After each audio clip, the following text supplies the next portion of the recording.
Lifesters. I should have named this episode the episode that almost didn't happen, but it did because I called myself out on my own BS. I can't even believe how full circle this topic is and how timely it is right now. So I'm going to tie this back to how it was the podcast that almost wasn't in a second. So we are closing out March. Thank goodness. I mean, I think we're closing out March. It's a little aggressive. We still have a couple more weeks, but anyway, closing out March. And in the Weekly Buzz, by the way, that's my weekly newsletter. If you haven't signed up for it, there's a link in the show. The Weekly Buzz in April is going to be all about renewal and stepping into your next season. And it's going to be pretty awesome. I have a couple of really good guests.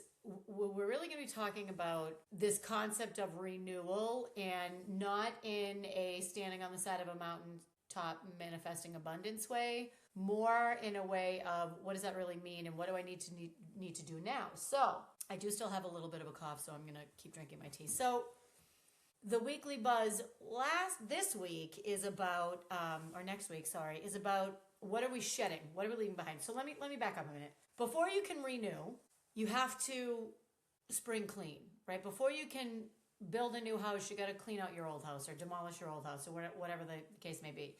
And if we tie this back to the Chinese astrology, which, as you know, I think is amazing for this year, and we talk about the fire horse. So the fire horse doesn't just get up and start running.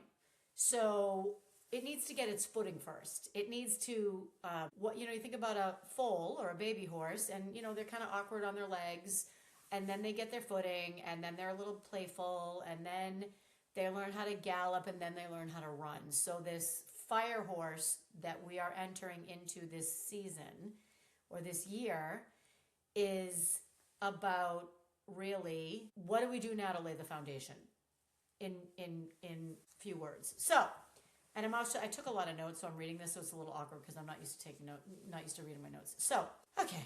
So I am not saying, so last week's newsletter was about, or Weekly Buzz was about women really stepping into their power. And it was International Women's Day, International Women's Week, and that's the one day of year or the 1 week of the year when all the companies rally behind women. It's like my Super Bowl. I have numerous speaking engagements. I mean, I can go all week and not even talk to anybody I know. I mean, one year I had 3 keynotes in one day. This was virtual, but so it's just really, really, really, this is my Super Bowl. And then it's gone. And then then we're back to normal life, if you will. And one of the things that I was talking about in the newsletter or the Weekly Buzz was in the jungle, as you know, I just came back from Africa, the female leaders of the pack or the tribe or the pride or whatever it is, they don't sit around overanalyzing their leadership. They have the intuition, they figure out what it is they need to do for the pack, and then they go do it. They don't wonder if they're qualified to find the watering hole. They go find the watering hole. So when I was thinking about this, and when I was thinking about, okay, what do I want to do over the next few weeks? How do I want to tie this into into Women's Week and, and this next season and the renewal?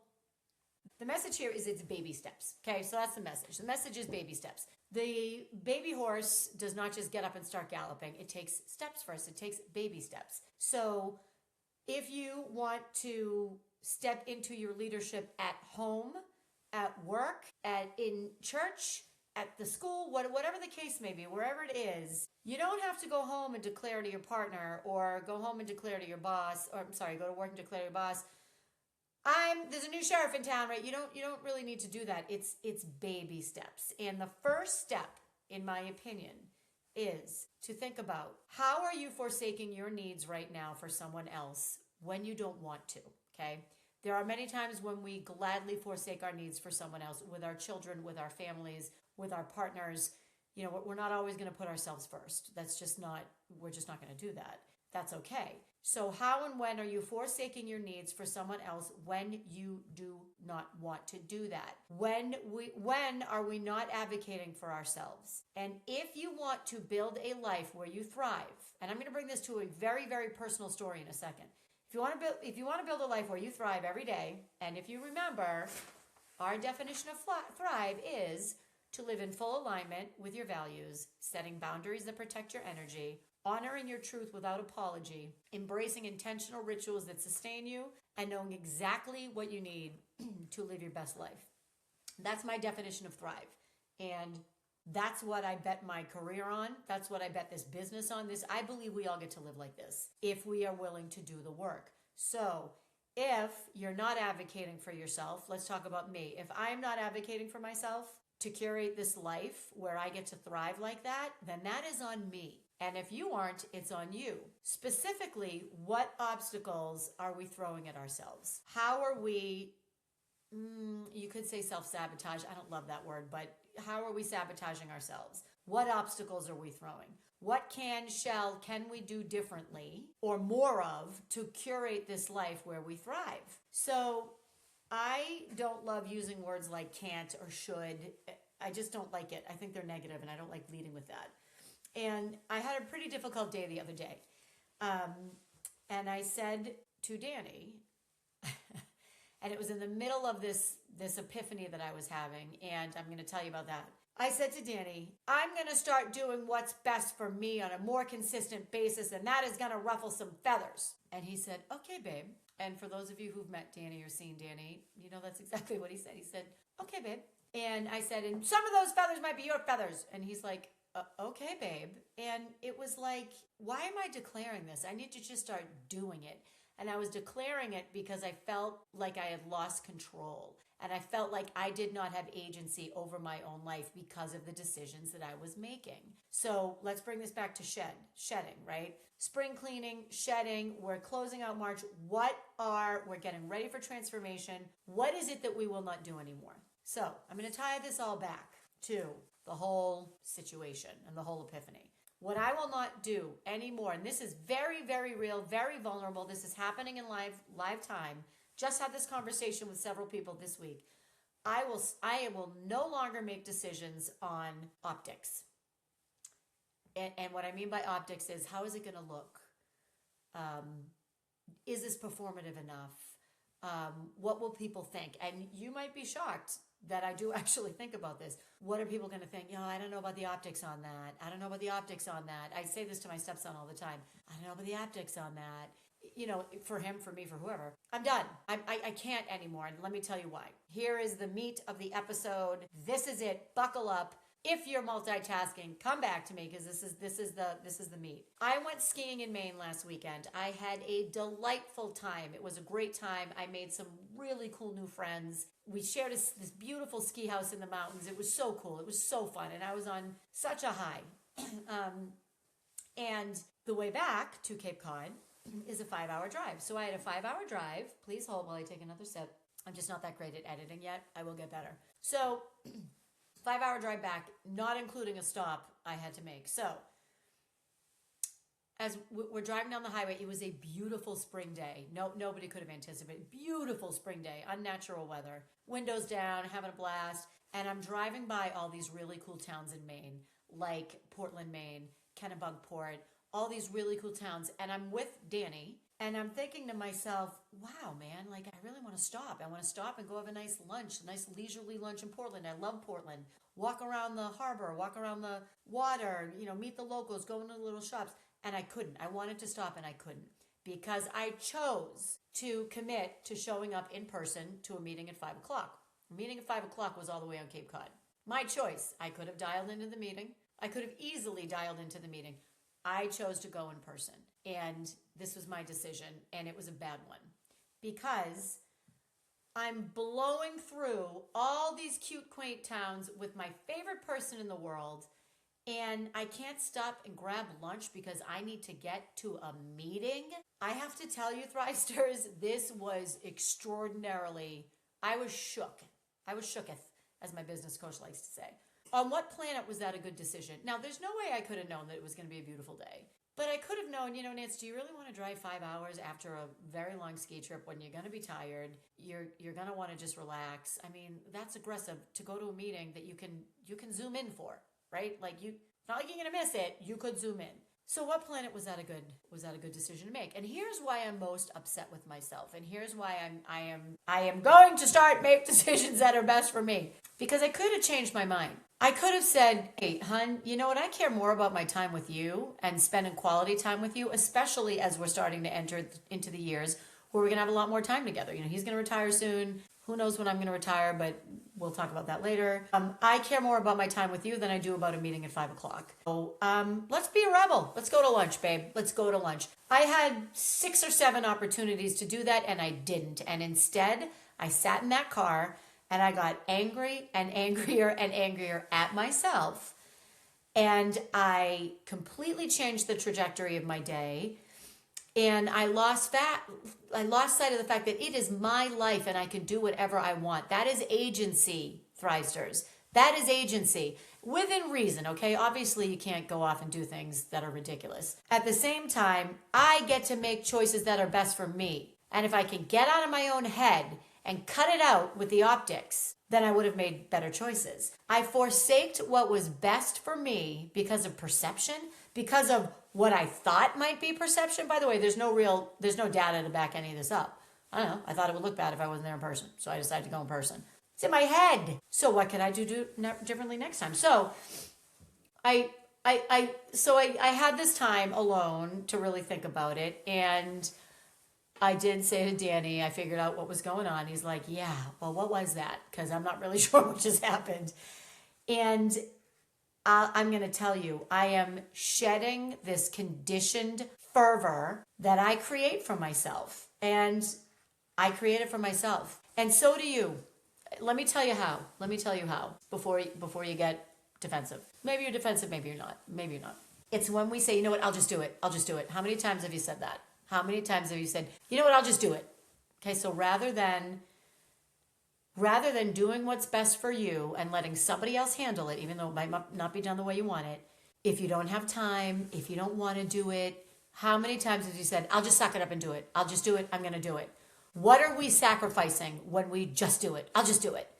In this case, I was forsaking a lovely spring day with my husband, exploring beautiful New England. I mean, I rarely get to Maine.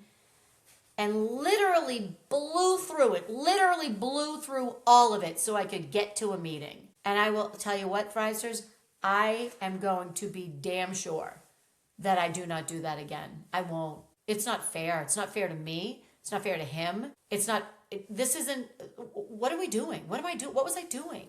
So, let me bring this back to why this is almost the podcast that didn't happen. So I released this podcast Friday mornings. It was a really busy week this week. I didn't have time to record it on Wednesday or Thursday.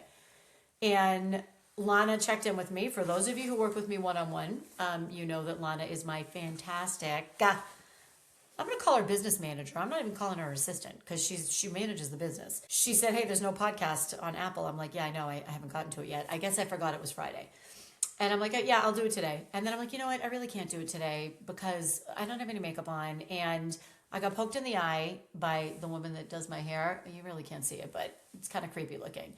And I don't have any pink on, and it's cold, and I'm wearing my coat, and I haven't really typed up my notes yet. And it was literally 4 p.m. on Friday. And I said, what are you even doing? The whole point of this podcast is to stop the performative things, to stop performing and start living. And I might really get emotional on this because I am so upset about what I did to myself earlier this week. I mean, I'll get over it. I'm going to let it go. And then I caught myself today and I said, you know, Nance, get over yourself. The whole thing is about letting go and shedding this perception and caring what people think. And yeah, I'm a mess. Okay, I'm on YouTube and I'm a mess. Big deal. What am I going to do? Not record the podcast? Because by the way, almost every time I record one of these podcasts, somebody says to me, someone I know, so if you don't know me, please find me on Instagram, Facebook, LinkedIn, email, nancymadoff@nancymadoff.com. Let me know you're listening because I'll be like, oh, is anybody even listening? And then they say, you know, that was a great podcast. That podcast last week about the simplicity of the animals in the jungle, that really spoke to me. Or they'll say, you know, Nance, it's you and Jay Shetty. I listen to both of you every week, which I think is fantastic. Thank you. You know who you are. Anyway, I was not going to record this podcast because it couldn't be perfect. And I have spent the past 6 years of my life debunking perfect and saying, forget about newscaster Nancy and forget about the optics would be much better if I was in person.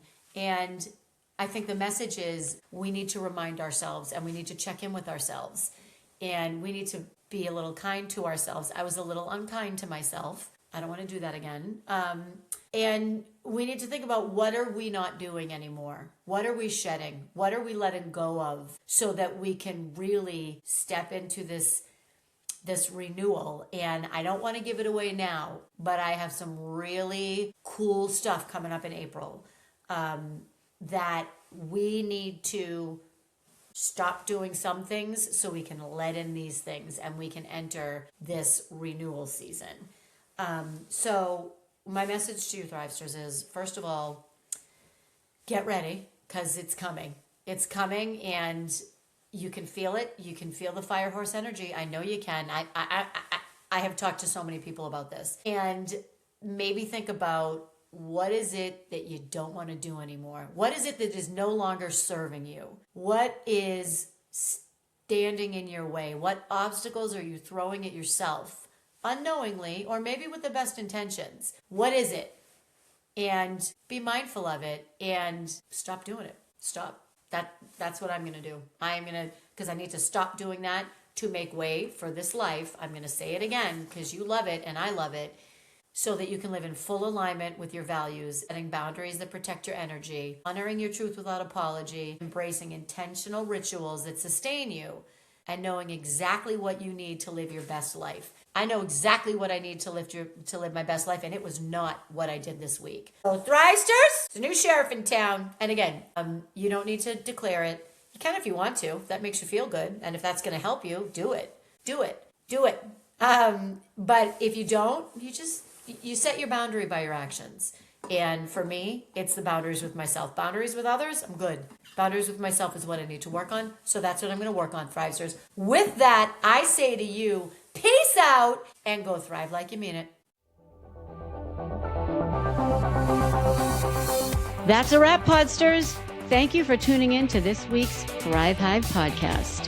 Hopefully, after listening today, you're feeling a little more fired up, a little inspired, or maybe a little more like yourself and like the person that you know you're meant to be.